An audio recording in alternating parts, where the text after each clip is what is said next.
नमस्कार, जनमानस योजना में आपका स्वागत है। मैं हूं अमलेंदु भूषण खां। कांग्रेस पार्टी का कर्नाटक विधानसभा चुनाव के लिए मैनिफेस्टो आते ही बीजेपी में आग लग गई।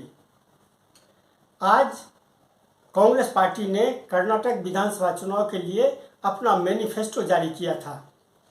कल बीजेपी ने अपना मैनिफेस्टो जारी किया था, उससे कुछ भी हंगामा नहीं हुआ। लेकिन आज कांग्रेस पार्टी के मैनिफेस्टो जारी होते ही बीजेपी में आग लग गई। जो कर्नाटक विधानसभा चुनाव अभी तक शांतिपूर्वक बिना हंगामे का चल रहा था, वो अब बहुत ही धार्मिक उन्माद के रूप में उसको लिया जा रहा है। इसका सबसे बड़ा कारण यह है कि कांग्रेस पार्टी ने अपने मैनिफेस्टो में जो बातें लोगों से वादा किए हैं, उसमें एक महत्वपूर्ण बात यह है कि बजरंग दल जैसे संगठन और पीएफआई जैसे संगठन पर सत्ता में आने पर कांग्रेस पार्टी प्रतिबंध लगाएगी, यानी बैन करेगी। इन दोनों संगठनों को राज्य में किसी भी प्रकार की गतिविधियां जारी नहीं रखने देगी। मैनिफेस्टो के आते ही बीजेपी में ऐसा हंगामा मचा, बीजेपी के नेता इतने हंगामे पर उतरे कि चारों तरफ करा ही करा सुनाई पड़ने लगी। हनुमान जी की पवित्र भूमि पर आया हूं। मेरे लिए हनुमान जी की पवित्र भूमि पर नमन करना ये बहुत बड़ा सौभाग्य है। लेकिन दुर्भाग्य देखिए, जब मैं आज हनुमान जी की पवित्र भूमि को प्रणाम करने के लिए आया हूं, उसी समय कांग्रेस पार्टी ने अपने मैनिफेस्टो में बजरंग बली को पानी में बंद करने का लोगों को कांग्रेस और जेडीएस दोनों से सावधान रहना है। कांग्रेस जेडीएस दिखावे के लिए दो दल हैं, लेकिन दिल से और अपनी करतूतों से ये दोनों एक ही है। ये दोनों परिवारवादी हैं, दोनों करप्शन को बढ़ावा देते हैं और दोनों समाज को बांटने की राजनीति करते हैं। आप तो जानते हैं कि बजरंग दल जो है वो बीजेपी का एक संगठन है, विश्व हिंदू परिषद का एक संगठन है। इसके बजरंग दल के जो कार्यकर्ता हैं वो खुलेआम अपना भगवा ध्वज लेकर के घूमते हैं और कई तरह के से धार्मिक उन्माद फैलाने की कोशिश करते हैं। सुप्रीम कोर्ट ने भी हेट स्पीच को लेकर के बहुत बड़ा कमेंट किया है, लेकिन उसके बावजूद राजनीतिक दल इस सुप्रीम कोर्ट के निर्देश और उस कमेंट पे कोई ध्यान नहीं दे रहा है। एक चुनाव और जनता के मुद्दों पर लड़के दिखाएं, एक ऐसा चुनाव लड़ें जिसमें ना वो अतीत की बातें करें, ना वो जनता को लड़ाने की बातें करें, ना वो ऐसी बातें करें जिससे जनता के लिए कोई समस्या नहीं है।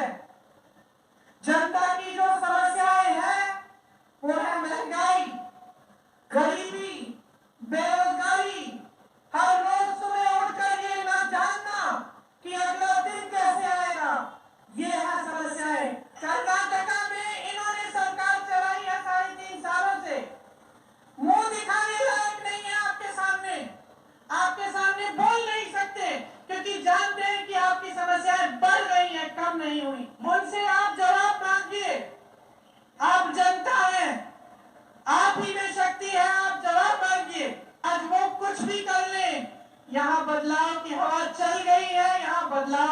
था।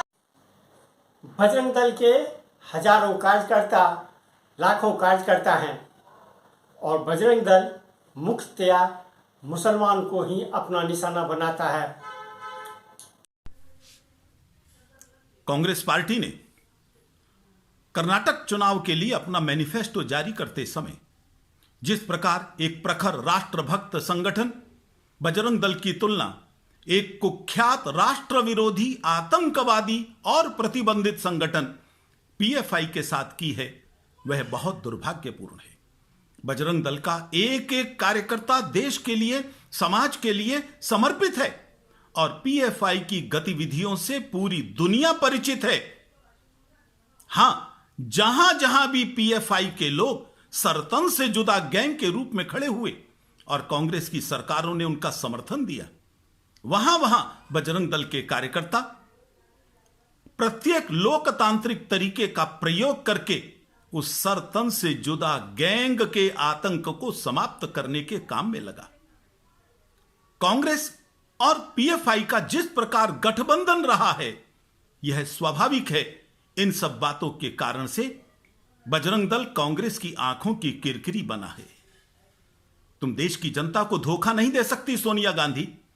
जिस प्रकार से तुमने कोशिश की है बजरंग दल को एक गलत तरीके से बदनाम करने की, देश की जनता इसको स्वीकार नहीं करेगी। बजरंग दल का एक एक कार्यकर्ता इसको चुनौती के रूप में ले रहा है। हम राजनीति में नहीं पढ़ा करते, लेकिन आप हमको राजनीति में घसीटना चाहती हैं, तो हम उस क्षेत्र में भी आपको जवाब देना चाहेंगे और किसी प्रकार से आपके गलत मंसूबों को पूरा नहीं होने देंगे। आप बजरंग दल पर प्रतिबंध लगाने की बात करती हैं, वहीं आप भूल गई, आप ही ने संसद के अंदर सिमी पर प्रतिबंध का विरोध किया था। आप ही के लोगों ने सिमी जैसे देशद्रोही संगठन के प्रतिबंध का विरोध करते समय सड़कों पर प्रदर्शन किए थे। आप बजरंग दल पर प्रतिबंध की बात करती हैं, तो आपका छिपा एजेंडा अब खुलकर सामने आ गया है। बजरंग दल और देश की जनता इस चुनौती को स्वीकार करते हैं और इस चुनौती का हर लोकतांत्रिक तरीके से जवाब दिया जाएगा। जैसे ही कांग्रेस पार्टी ने बजरंग दल को बैन करने का अपना मैनिफेस्टो में जिक्र किया, वैसे ही प्रधानमंत्री नरेंद्र मोदी ने कांग्रेस पार्टी पर आक्रमण करना शुरू कर दिया।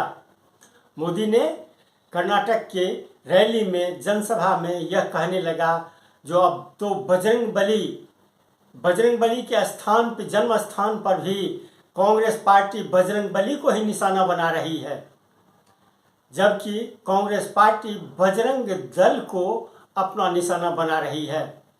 ये बजरंग दल और बजरंग बली, आज मंगलवार का दिन है और इसी दिन बजरंग बली के नाम पे जो हंगामा मचा है वो काफी रोमांचकारी है। सिर्फ नरेंद्र मोदी जी की बात कर रहे हैं। आप ये तो बोलिए, अगर आप उनके नाम नहीं लेना चाहते, येदुरप्पा जी का नाम लेने से डरते हो, ओमाई जी का नाम लेने से डरते हो, होम मिनिस्टर के नाम लेने से डरते हो, तो ये तो बोलो आपने भ्रष्टाचार के खिलाफ कर्नाटक में क्या किया। बोल रहा है मैं बजरंग दल को बैन करूंगा, कांग्रेस बोल रहा है कि मैं मुस्लिम रिजर्वेशन दोबारा चालू करूंगा। आज जो कांग्रेस का मैनिफेस्टो है, ये कंप्लीट मुस्लिम फंडामेंटलिस्ट मैनिफेस्टो है। जिन्ना भी जिंदा होता था तो ऐसा मैनिफेस्टो कभी नहीं देता था, मेरा विश्वास है। लेकिन आज आप जिन्ना से भी नीचे चला गया। इन सारे जो भारतीय है, सारा भारतीय जो स्पिरिट है उनका खिलाफ बोल रहा है कर्नाटक में।